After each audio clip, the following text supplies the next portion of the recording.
This is 1059 The Region, where parents talk and explore practical, proactive, and evidence-based solutions.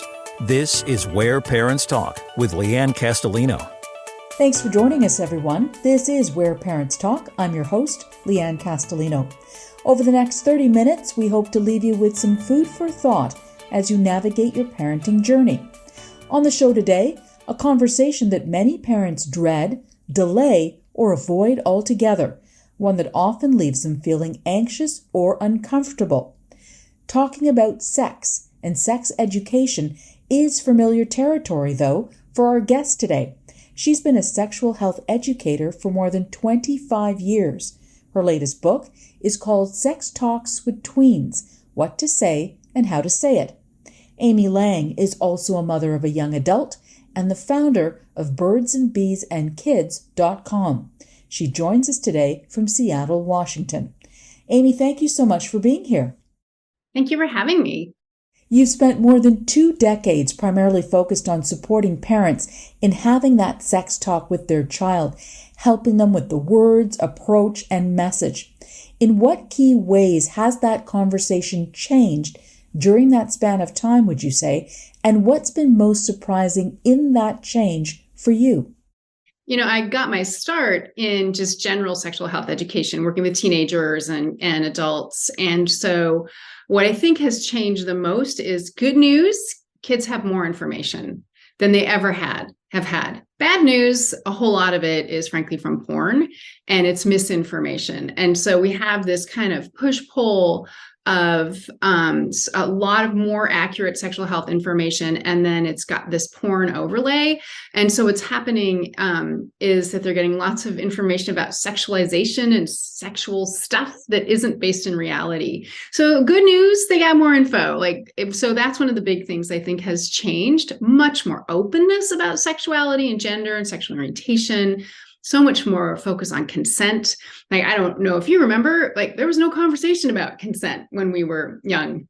And so that's also been really good. So I think ultimately things are way better for kids and teens and young adults. And then also there's this whole sidetrack that is not healthy and is influential. But, I think the thing that I have learned from my work with parents and adults is that, and we know that the more involved an adult is in a child's life when it comes to their sexuality and sexual health, the better they do. They feel better, they do better, they wait a little bit longer before they get busy. So there is definitely an improvement for sure, but it really does rely on parents and adults to make sure that they're getting that healthy information.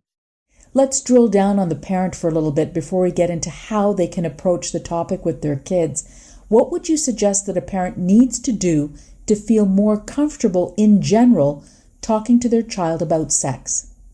Well, one of the things that I think helps absolutely, there's 16 things, but we'll just kind of narrow it down to a couple. The first thing is to think about these conversations in terms of your child's health and safety. This is a health and safety issue, and think about it in terms of preparing them for this huge part of life. This is one of the biggest things we do as human beings. We have relationships, we're sexual, it's part of who we are. And so if we switch our thinking from trying to get our kids to not do it to preparing them so they feel confident, so they have a better idea of, healthy relationship, and is this the right time for me and the right things for me to be doing, and do they have a lot of information? So that's the first thing. So we're going to flip from prevention to preparation. I want my child to be prepared for this. And the easiest way to figure out why I want that to happen is just to think about yourself, right? I certainly wasn't prepared. I'm guessing you weren't prepared. I know most parents were not prepared. So that's the first thing, that just mindset change.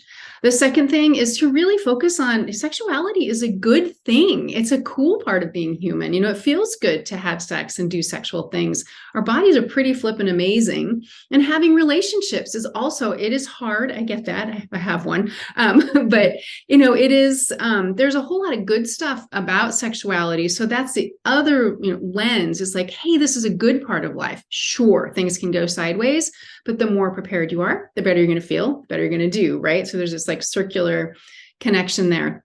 And then the last thing that I think, can I do 2 more? I'm like an endless, I could talk forever.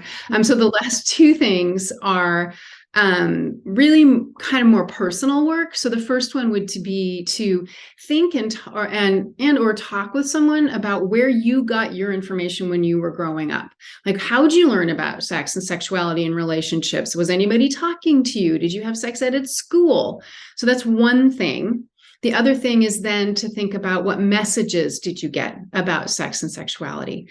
And that is one of the ways that you can kind of lean into clarifying your values and beliefs about sexuality, which is really key to having healthy conversations with your kids. And then the last thing, and then I'll be done talking about this. Think about your hopes. Like, what are your hopes for your kids when it comes to their first sexual experiences and relationships? What do you want for them? What do you hope they experience? What do you hope that they know? And that combo pack of things is one of the best things a person can do to really steady and ready themselves for these conversations. Now, you mentioned all the things that kids are exposed to today that you and I were not necessarily exposed to, nor our parents at young ages. We're all battling social media, the internet. There are so many competing forces. So when is the optimal time to talk to your child about sex?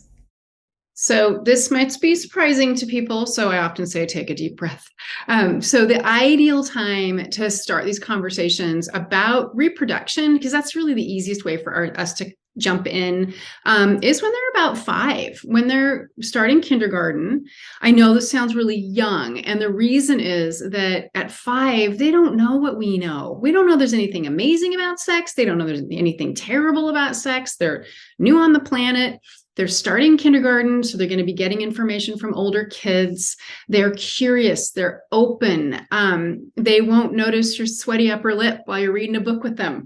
Your 12-year-old, oh yeah, they're going to be like, what is wrong with you? Why are you being weird? But your 5-year-old, they're not going to notice that. The other thing is that when you start sooner rather than later, you establish that this is a normal, like this is how we are in our family. This is a normal part of your family life. They're much more open, and it is just way easier to talk to a little person. And then, like I said, starting with reproduction, right? It's pretty damn simple.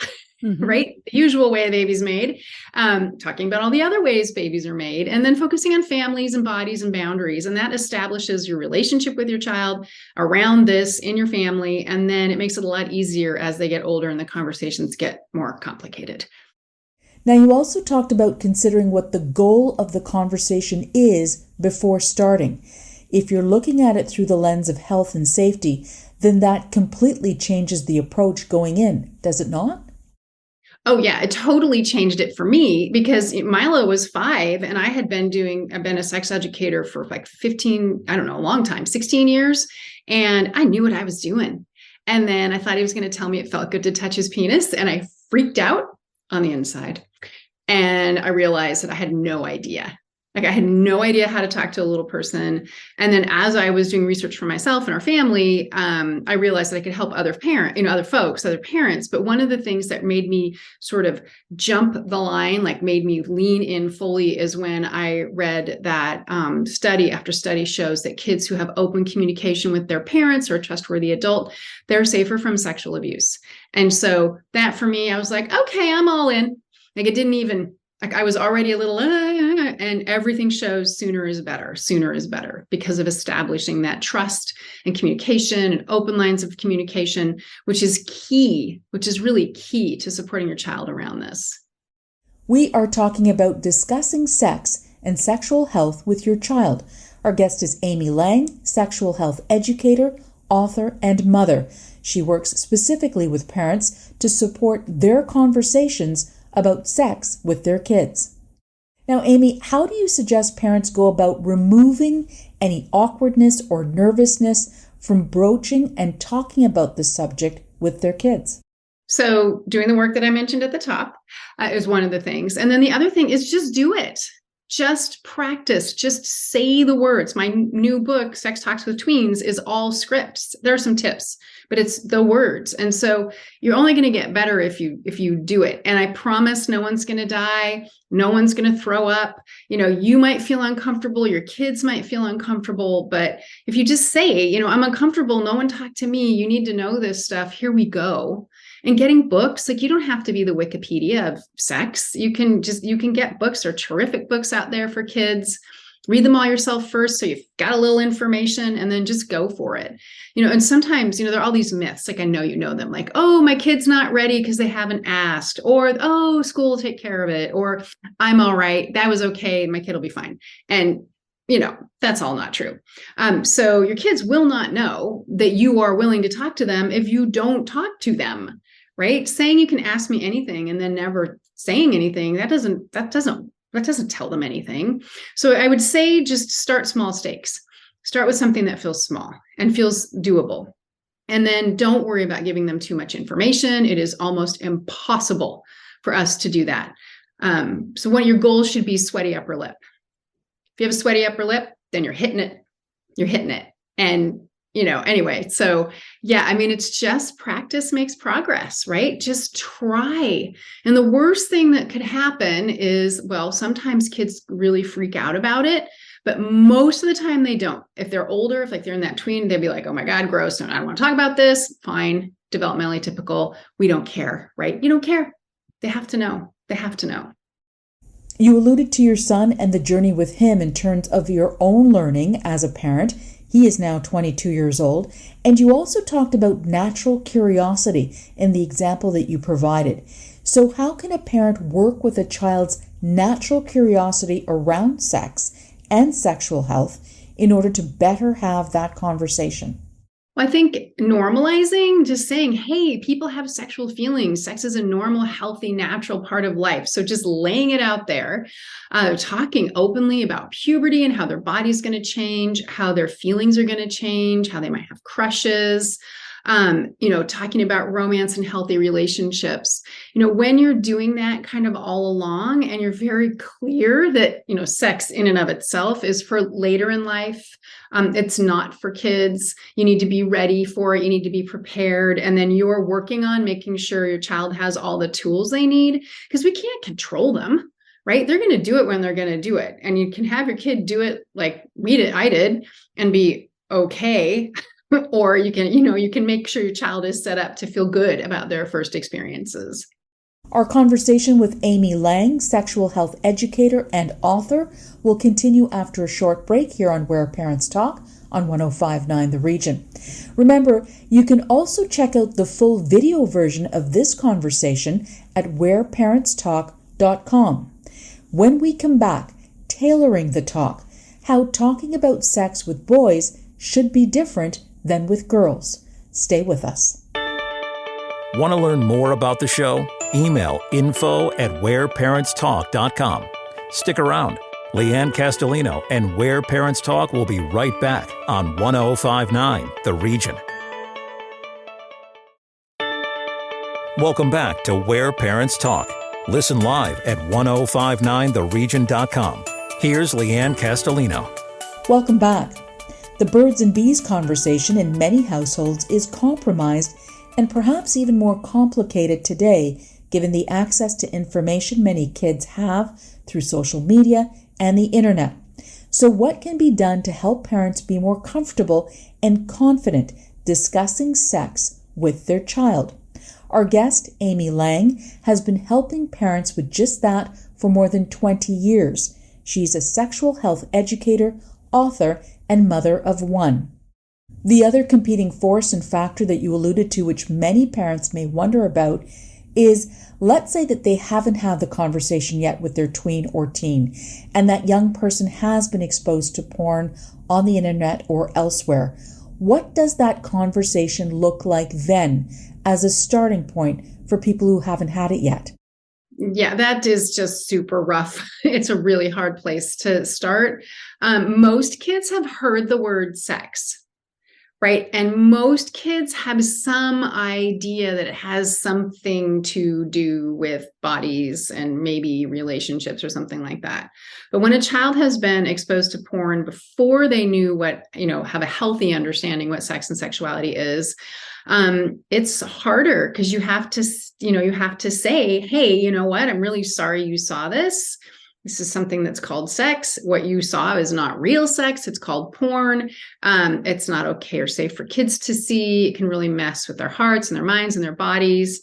Really important to tell a child that they are not in trouble they are not in trouble if they see that, because most of the time it's because we don't have, you're not using monitoring and filtering and talking about openly about it.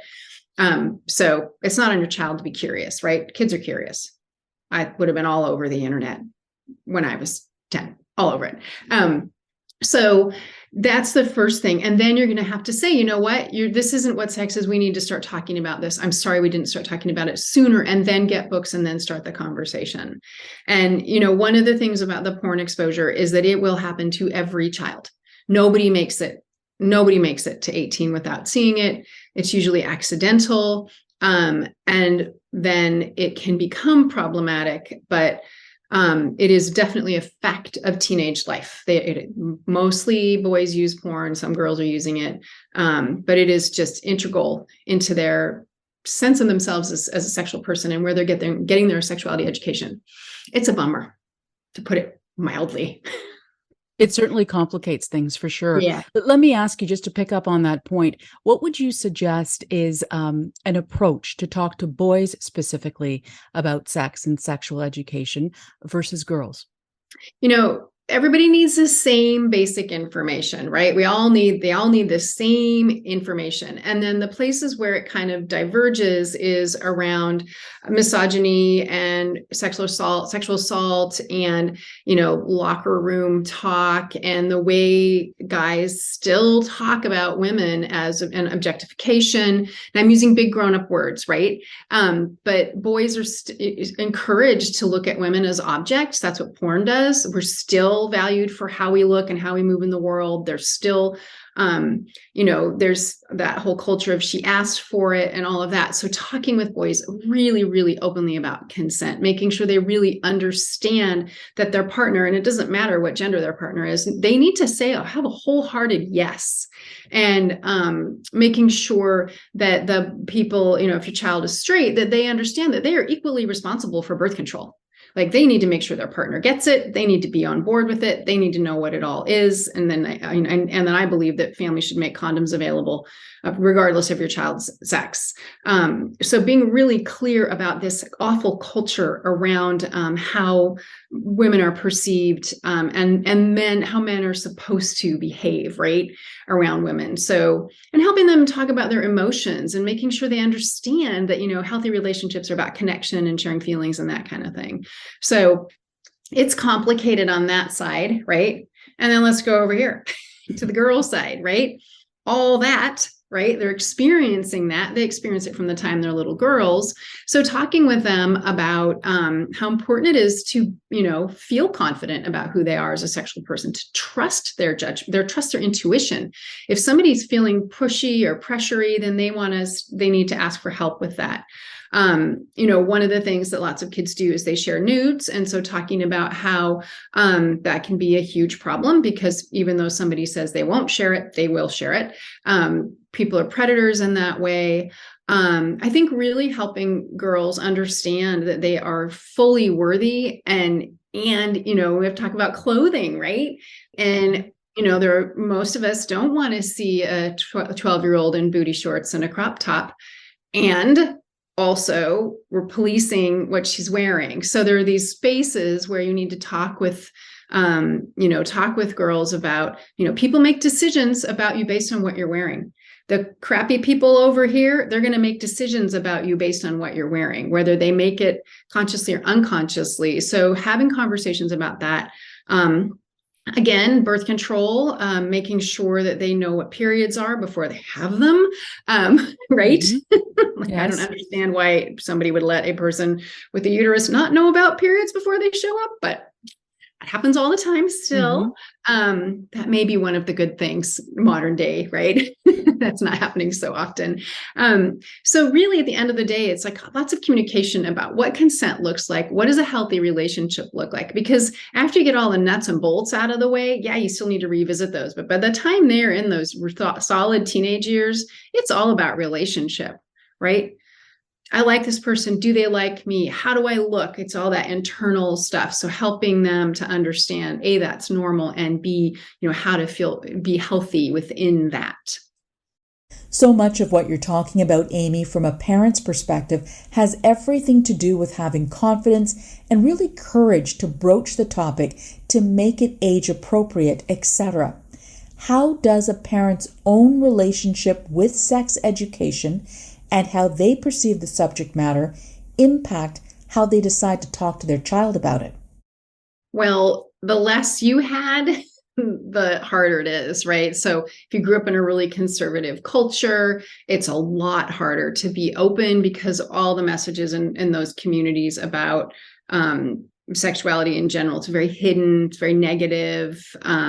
It's only preserved for marriage or certain circumstances.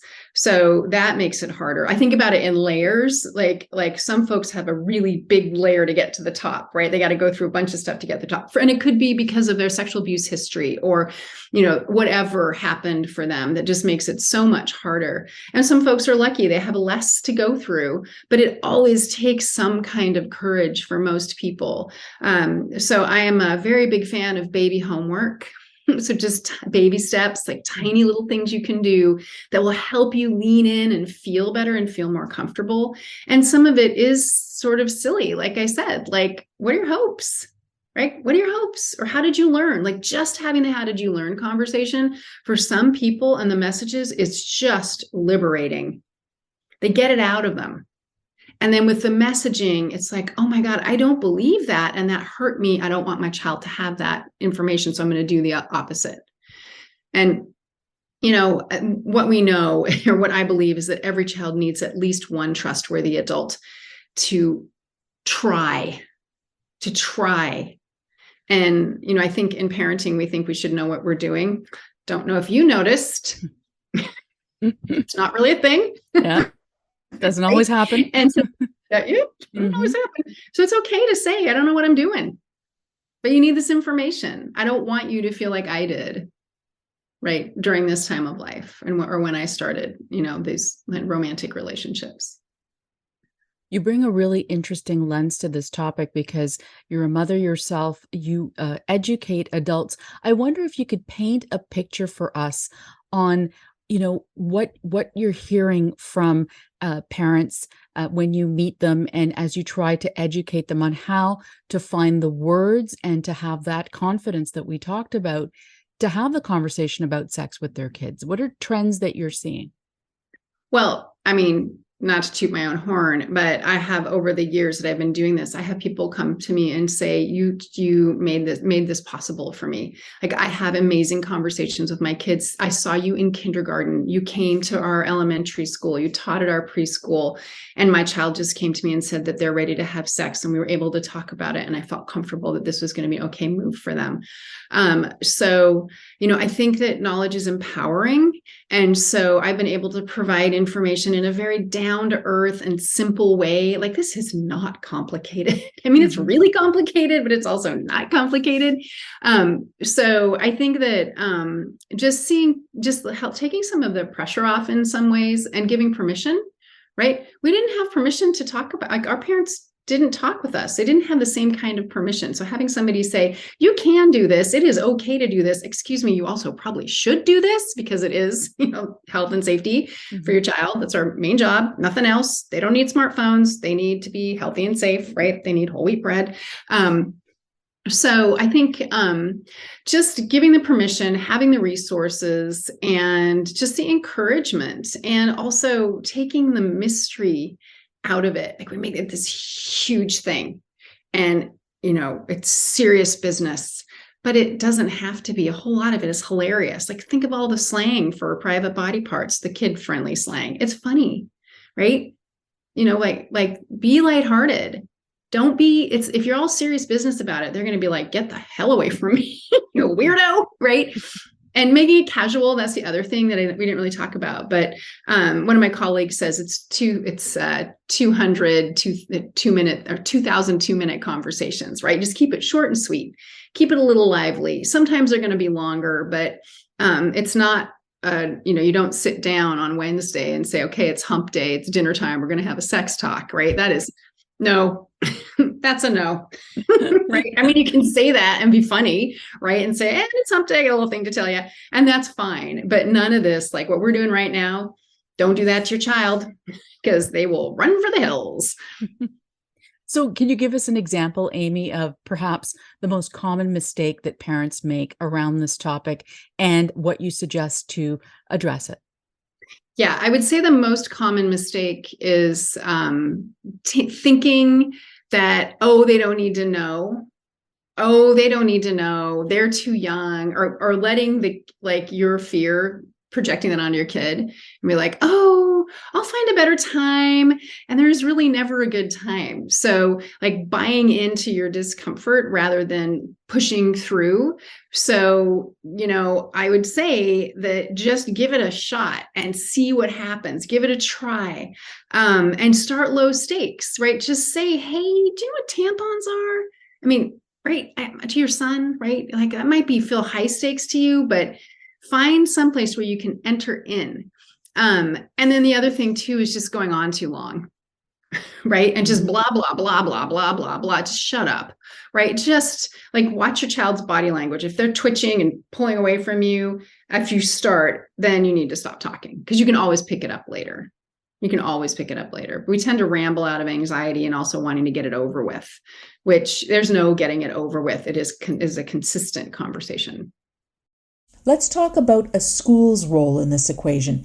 Do you believe that a parent finding out what their child is learning about sex in school is helpful or a hindrance? When it comes to sex education at school, you should know what they're teaching. I live in Washington State where we have really good sexuality education. It is comprehensive, which means it starts in kindergarten and goes all the way through. There's a lot of misinformation about comprehensive sexuality education. They are not teaching kindergartners about intercourse. They're teaching them about friendships and bodies and boundaries. And they go and they build up to all the other business. So you should definitely know what's being taught. And you should, I believe that even if you disagree with what's being taught, it's all fact and evidence-based information. It is vetted, it is current, it is good news for your kids. You should let them attend it. And then you're going to be talking about your values. The school has to be pretty neutral, right? I mean, nobody's neutral about sex. There's just no way. But you come in with your values and you say, hey, you know what? In our family, we believe that it's important to wait until you're in a loving, committed relationship or however that looks for you. And the converse is true. If you live in an area where you have terrible or no sex ed, or it's abstinence-based, which does not work, then your child should attend that as well, because it'll be good fodder for undoing some myths and giving them the right information. So, and the thing to remember about sex education at school is that there are so many kids who are not going to get this. And kids who don't, you can look at the states where we've got really good sexuality health education. Those kids have lower teen pregnancy, HIV, STI rates. And you go to a state like Mississippi, which may be the highest teen pregnancy, STI, and HIV rates. You look at that and that tells you something. So, I think kids have a human right to have this information. It is a human right. And, if you don't want your child to get that information, that's fine. But they have a human right to know it. So don't, for other families who aren't capable, they need this. Amy Lang, sexual health educator, author of Sex Talks with Tweens. Thank you so much for your time and your perspective today. Thank you. My pleasure. Sign up for Lianne's parenting newsletter and so much more at whereparentstalk.com. This is Where Parents Talk on 105.9 The Region.